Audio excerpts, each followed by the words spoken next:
The wool was still warm when she pressed her palm against it, warm the way a living thing is warm, though the sheep it came from had been sheared and sold and forgotten months before, and the mill that had baled it had gone dark and silent behind her, its windows broken, its great iron doors chained shut by men who had already moved on to better prospects. Martha Coldwell stood in the yard of the abandoned Bellhaven woolen mill on a gray October morning in 1881, her boots sinking into mud churned by the wagons of men who had come to strip the building of anything worth selling, and she counted the bales stacked against the brick wall like forgotten soldiers. 900 of them by her count. Wool the mill had rejected as too coarse, too short in the staple, too full of burrs and dunglocks to spin into the fine cloth the mill's Boston buyers demanded. Wool nobody wanted. Wool that had been sitting in that yard so long that rain had gotten into some of the outer bales, and the smell of wet lanolin hung thick and sour in the cold air.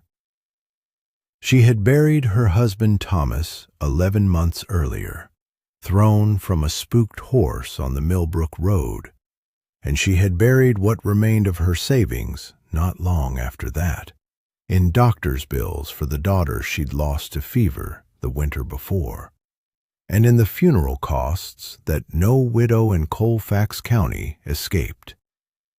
She was 34 years old, and she had exactly $41 to her name, a small clapboard house on the edge of town with a leaking roof, and a dead woman's journal in her apron pocket that she had read so many times the brass clasp had gone loose from opening and closing. That journal had belonged to her grandmother, Ruth Ann Pruitt, a weaver from the hill country of Kentucky who had come west with her own mother's spinning wheel lashed to a wagon and had spent 40 years turning raw fleece into blankets that people in 3 counties swore kept out the worst of any winter. Ruth Ann had died when Martha was 19, before she'd finished teaching her granddaughter everything she knew, and the journal was what remained. Pages of cramped handwriting describing wash temperatures and dye baths, sketches of loom tensions, notes on which grease-soaked locks could be salvaged and which were truly ruined, and scattered through it all, short declarations that Ruth Ann must have written to herself in moments of frustration or triumph. Coarse wool is not ruined wool. It is simply wool that has not yet been asked the right question.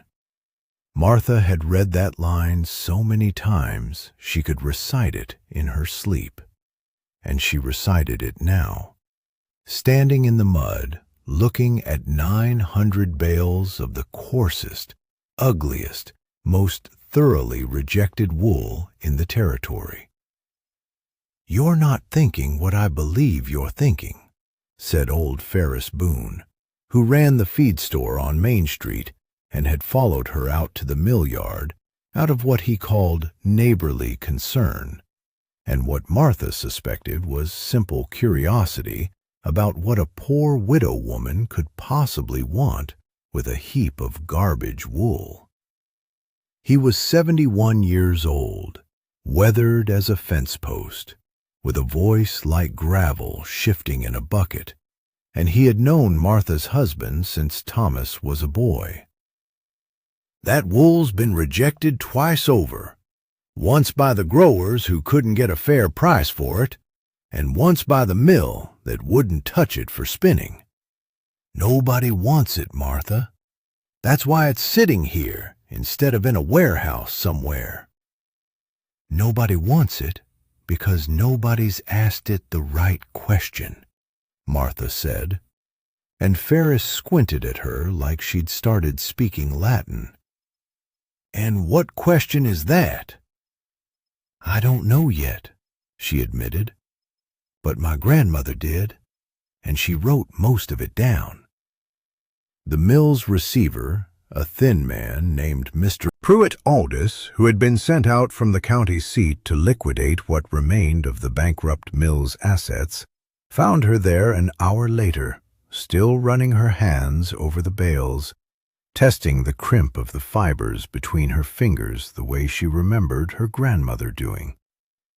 He carried a leather portfolio under one arm and wore shoes so polished they seemed an insult to the mud around them, and he informed her, with the particular gentleness men reserve for telling women they are wasting everyone's time, that the wool was being sold as a single lot to a buyer from the East who intended to use it for stuffing mattresses and packing crates. "I'll give you what he's offering, plus 10%, Martha said. Mr. Aldous looked at her for a long moment, taking in the patched hem of her dress and the mud on her boots, and something in his expression suggested he was recalculating his estimate of her finances and finding the new number even more absurd than the first. "Mrs. Coldwell, with respect, I don't believe you understand the volume involved. 900 bales. That's not a hobby's worth of wool. That's 100,000 pounds, more or less. Where would you even store it?" "In the mill," she said, "since it's sitting empty, and nobody else wants the building either." "The building isn't for sale. It's tied up in the bankruptcy proceedings." "Then I'll rent the yard from whoever holds the lien, and I'll deal with the building later."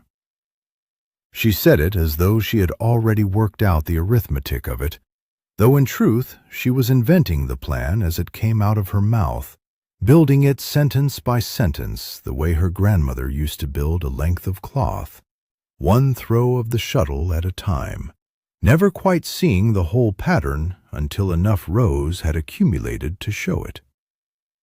Mr. Aldous made a note on a paper attached to his clipboard, the pen scratching in a way that seemed designed to communicate his skepticism without him having to say it aloud. "I'll need the offer in writing, and I'll need to know you have the funds to back it, Mrs. Coldwell. The county won't release the lot to a buyer who can't pay." "I can pay for the first 100 bales outright," Martha said, which was true, though it would leave her with less than $5 afterward. "And I'll pay for the rest as I process and sell what I make from the first 100. "That's not how liquidation sales work." "Then perhaps it's time somebody showed you a new way of doing it," she said, and something in her voice must have carried more conviction than she felt, because Mr. Aldous, after a long pause, said he would present the offer to the court and let the judge decide. The judge, as it turned out, was an old widower himself, who had no patience for Eastern buyers dragging their feet on payment, and 3 weeks later Martha Coldwell owned 900 bales of rejected wool and a 6-month lease on the mill yard, purchased with every dollar she had, and a promissory note that would come due whether or not she'd figured out, by then, what question the wool was meant to answer. Have you ever looked at something the world called worthless and felt certain, against all evidence, that the world simply hadn't looked closely enough? That was where Martha stood that first winter, in a cold mill yard with a dead woman's journal and more raw material than she had any idea how to use. She began the way her grandmother's journal instructed her to begin, which was with sorting. Not all rejected wool was rejected for the same reason, Ruth Ann had written, and a woman who cannot tell the difference between wool ruined by rot and wool merely coarse in the staple will waste a year's labor treating them the same. Martha spent the better part of 2 weeks in that cold yard, her hands cracking in the wind, pulling apart bale after bale and separating the wool into piles. The truly rotten locks, black with mold or matted beyond any hope of carding, she set aside for the tannery in Millbrook, which would pay a pittance for it as fertilizer filler.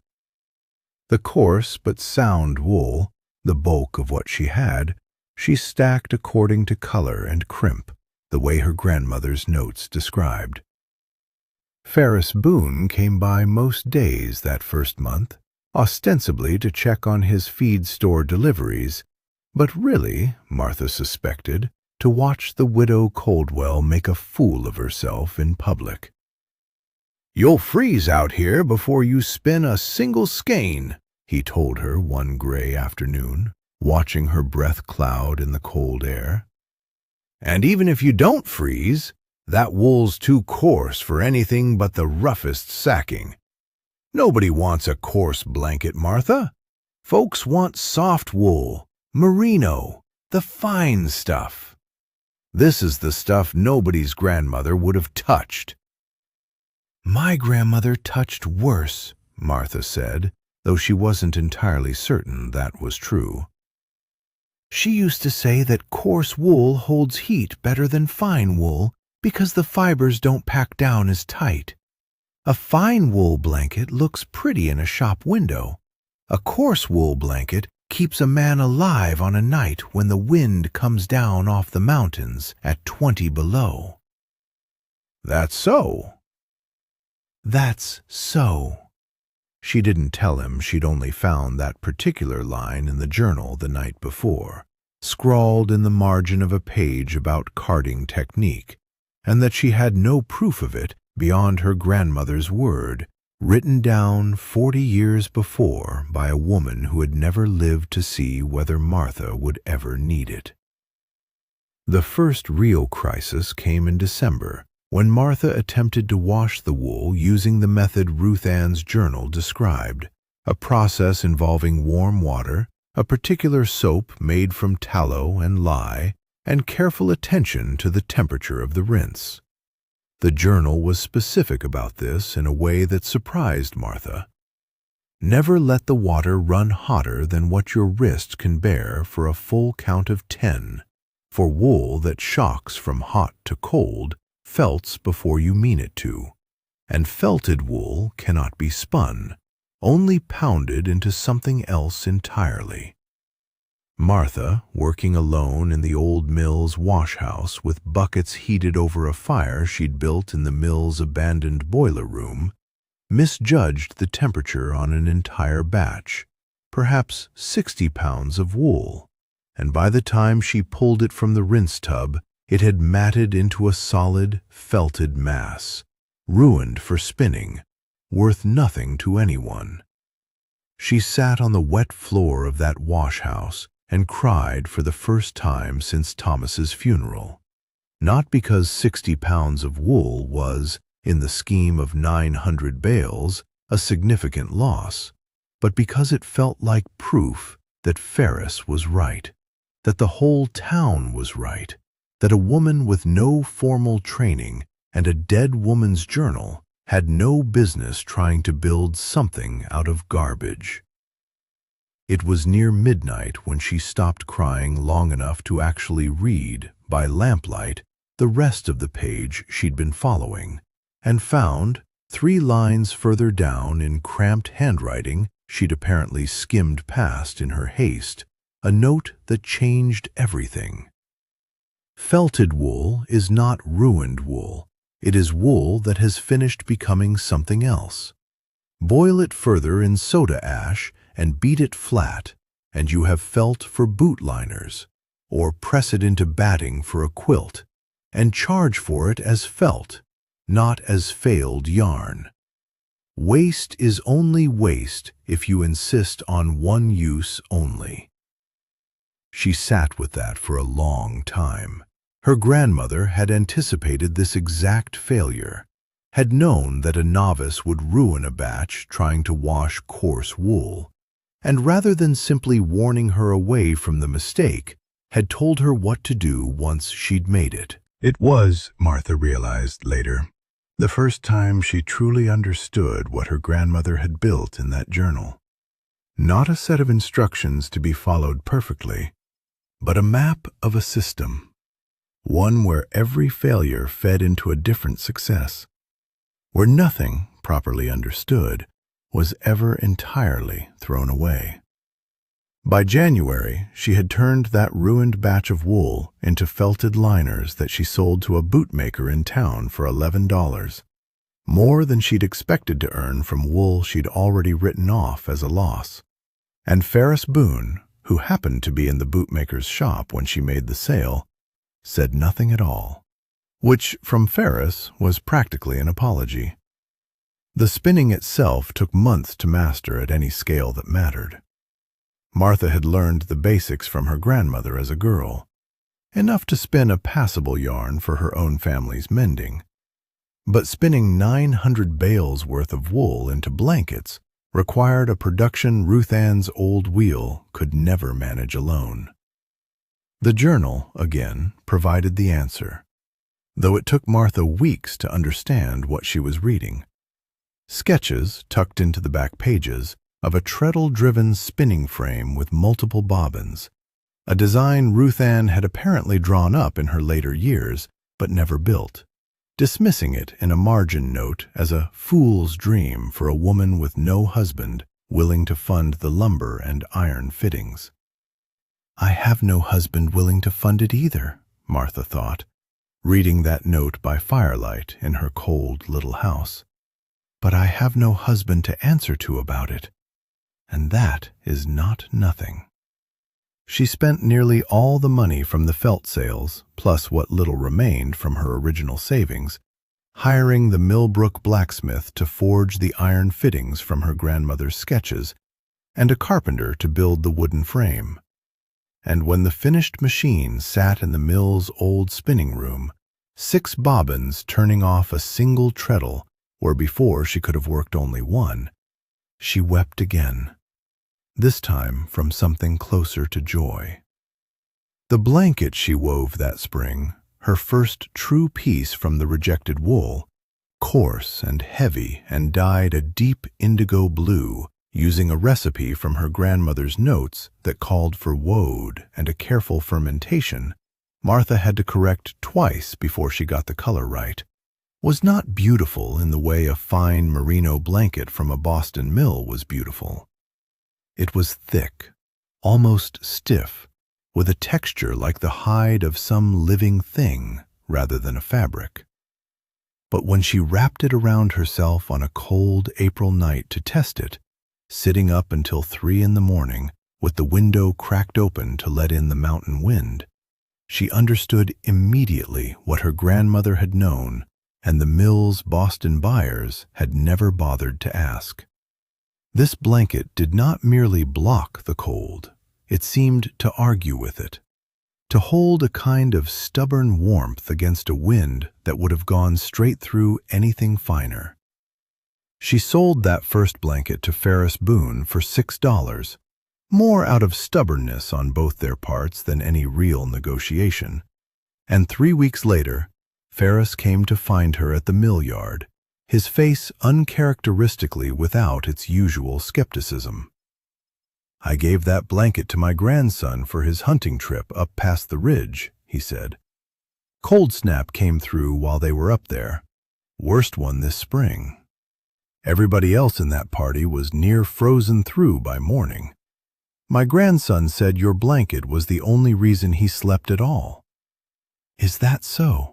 Martha said, echoing his own words back to him from months before, and Ferris had the grace to look almost embarrassed. "I'll take another too, if you're selling." Word moved through Colfax County the way it always did in small towns, through feed stores and church socials and the particular grapevine of women hanging laundry within earshot of each other, and by midsummer, Martha had a standing list of blankets she hadn't yet made, and had hired 2 women from town, both widows themselves, to help with carding and spinning in exchange for wages and a share of future sales.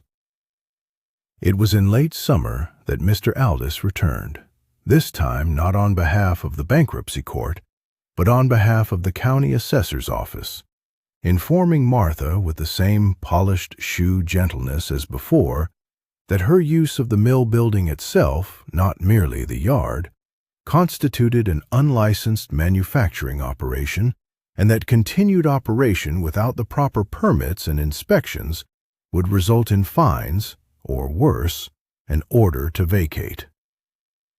"The lease was for the yard," he said, tapping his clipboard with a pen. "You've moved equipment into the mill building proper. That's a different matter entirely, regulatorily speaking." "The building was empty and falling apart," Martha said.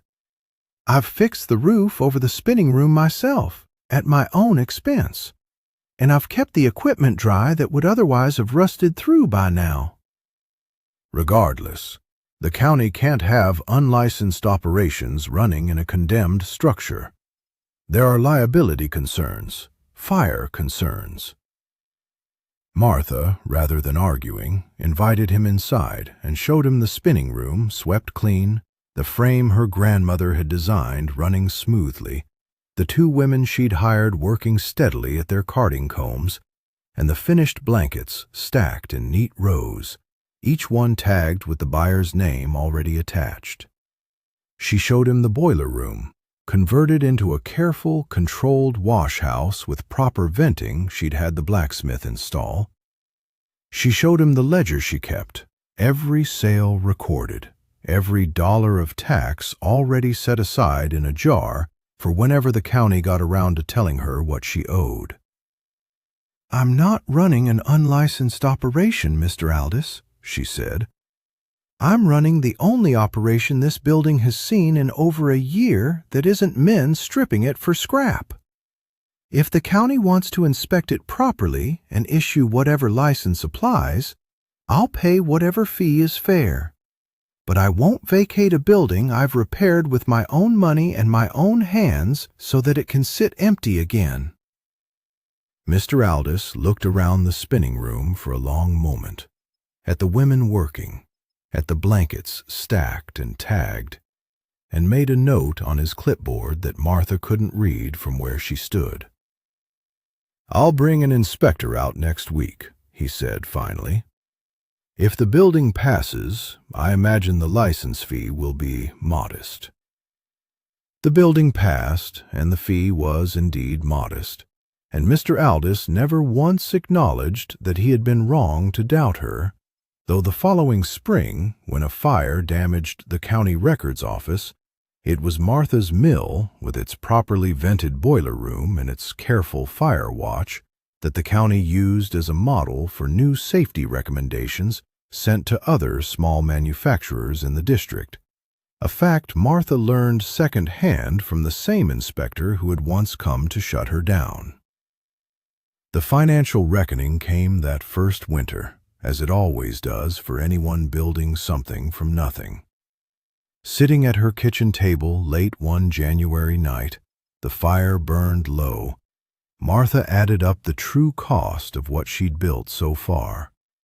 The wool itself, the blacksmith's fees, the wages she paid her 2 employees, the lease on the mill yard, the promissory note still not fully paid, against the actual money she'd taken in from blanket sales. The number that emerged from that reckoning was not the number she'd hoped for. She was, by her own arithmetic, still $80 short of breaking even on the year, with the promissory note's final payment due in 6 weeks. She sat with her grandmother's journal open on the table in front of her, staring at a blank page near the back that Ruth Ann had apparently left empty, perhaps meaning to fill it with some final wisdom she never got the chance to write. Martha almost closed the book right there, almost let herself believe that this was the end of the story her grandmother had started and never finished. A hopeful woman's dream that simply hadn't been enough. Instead, she turned back to an earlier page, one she had read a dozen times already, and reread the line that had gotten her started in the first place. Coarse wool is not ruined wool. It is simply wool that has not yet been asked the right question. She had been asking the wool to become blankets, and it had. But she had 800 bales left, and she had been treating every pound of it as a single product, with a single use. Exactly the mistake her grandmother's felt liner note had already warned her against months before. She spent the rest of that winter night making a different kind of list. The coarsest of the coarse wool, unfit even for the heaviest blankets, could become the felt liners she'd already proven sold well to bootmakers, and could also, she realized reading further, be pressed into padding for saddle blankets, a market she hadn't even considered, given how many ranches surrounded Colfax County. The wool waste from carding, the short fibers and burrs combed out before spinning, which she had been simply burning in the boiler room fire, could instead, according to a note she found in the margins that she'd somehow missed on every previous reading, be mixed with clay and used as insulation packed into the walls of the mill itself, cutting her own fuel costs for the winter ahead. Nothing wasted. Everything answering some question if only she troubled herself to ask it the right way.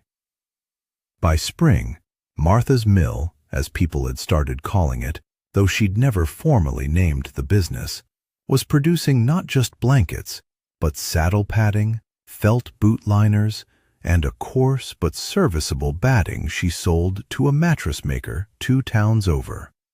The very use the Eastern buyer had once intended for the whole rejected lot. Except now, it was one product among 5, rather than the only thing anyone could imagine making from it.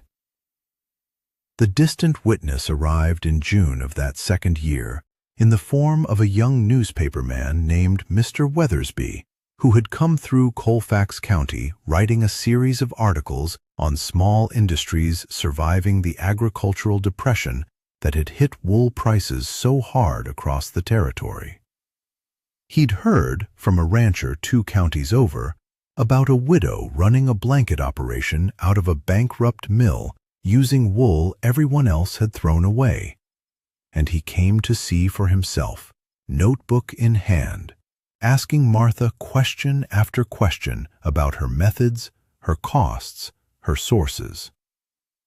"How did you know it would work?" he asked her, standing in the spinning room, watching the treadle frame turn. "I didn't know," Martha said. "I hoped, and then I tested the hope against what happened, and when the hope was wrong, I found a different question to ask the wool. That's most of it, honestly. Less certainty than people probably want to hear about, and more just refusing to stop." His article, published that autumn in a regional paper that circulated across 4 counties, described the mill in terms that made Martha uncomfortable to read, calling her a visionary who had seen value where an entire industry had seen only waste. But the practical effect of the article was immediate and undeniable. Orders began arriving by mail from towns Martha had never visited, from a hotel in Denver wanting 50 blankets for its guest rooms, from a freight company wanting saddle padding for an entire mule train, from buyers she'd never have reached on her own with nothing but word of mouth among Colfax County's ranchers and shopkeepers. She hired more women that winter, 6 in total by the following spring, most of them widows or wives of men too injured or too old to work the mines and ranches that dominated the local economy. And she began training them not just in spinning and carding, but in the full system her grandmother's journal described, so that the knowledge would not depend on Martha alone standing at the center of it. It was in the mill's 3rd year that the apprentice arrived, a nervous young woman named Sarah Winslow, whose family had lost their small sheep ranch to debt, and who had heard that the Coldwell Mill was hiring and, more than that, was teaching. Sarah stood in the mill yard on her first morning, looking exactly the way Martha remembered feeling on that gray October morning 3 years before. Uncertain, a little afraid, carrying nothing but a need to make something out of circumstances that had handed her very little. "I don't know anything about wool," Sarah admitted. "Just what I picked up helping my father with the flock before we lost it." "Neither did I, not really," Martha said, though that wasn't entirely true, and she found herself, for the first time, reaching for her grandmother's journal, not to solve a problem of her own, but to teach someone else, reading aloud the line about coarse wool and unasked questions, watching it land on Sarah's face the same way it had once landed on hers. The mill, by its 5th year, employed 11 women and processed not just the original 900 bales, long since exhausted, but wool bought fresh each season from ranchers across 3 counties who had come to understand that Martha's operation would take coarse wool other buyers rejected and pay a fair price for it because she had built an entire system that found value in every grade, rather than discarding what didn't meet a single narrow standard. The Boston mills, for their part, continued buying only the finest merino, continued rejecting the coarse wool of Colfax County's hardier sheep breeds, and continued, as far as Martha ever heard, never once acknowledging that a widow with a dead woman's journal had built a business out of everything they'd thrown away. Mr. Aldous, promoted eventually to a position overseeing county commerce more broadly, was asked once, by a state agricultural survey, to name a business in his district that exemplified efficient use of local resources. And he named the Coldwell Mill without, Martha was told secondhand, ever mentioning that he'd once tried to shut it down over a permit technicality. Ferris Boone died in the mill's 7th year at the age of 78, and among his belongings his family found the original indigo blanket Martha had sold him for $6, worn soft with years of use, but still, remarkably, holding its shape and its warmth. And they gave it back to Martha at his request, a final, wordless acknowledgment from a man who had never been much good at speaking his doubts or his corrections aloud. 22 years after that gray October morning in the mill yard, Martha Coldwell, her hair gone gray but her hands still strong from decades at the loom, stood again in that same yard, now clean and orderly, wagons arriving weekly with wool from ranches across the region, rather than 900 abandoned bales rotting in the rain.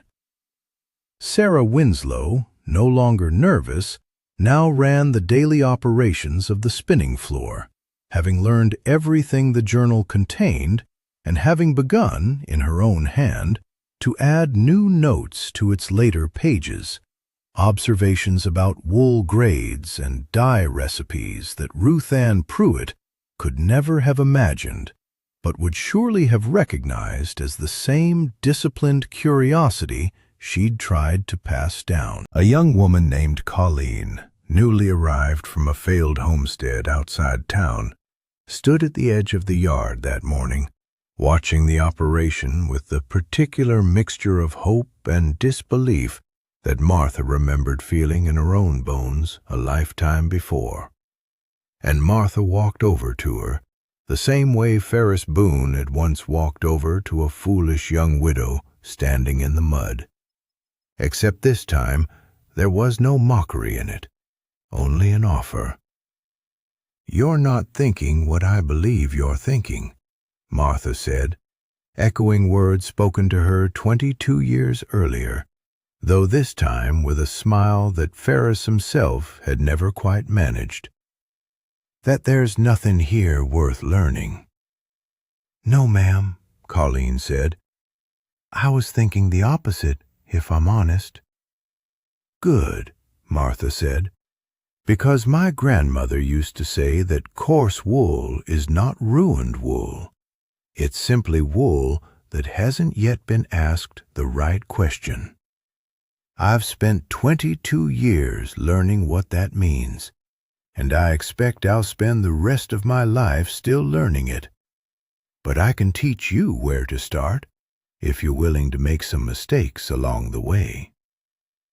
And if you've ever stood in front of something the world called worthless, whether it was a pile of rejected wool or a chance nobody else believed in, and wondered whether it was truly finished or whether it was only waiting for someone patient enough to ask it a better question, then perhaps you already understand what kept a widow working alone in a cold mill yard through failure after failure, until an empire of blankets grew out of 900 bales nobody else wanted. Thank you for spending this time with Martha Coldwell's story. If tales of quiet determination and second chances built from what others discard mean something to you, consider subscribing for more stories like this one, and leave a comment below telling us what you'd have done standing in that mill yard on that cold October morning, faced with 900 bales of wool the whole world had already given up on.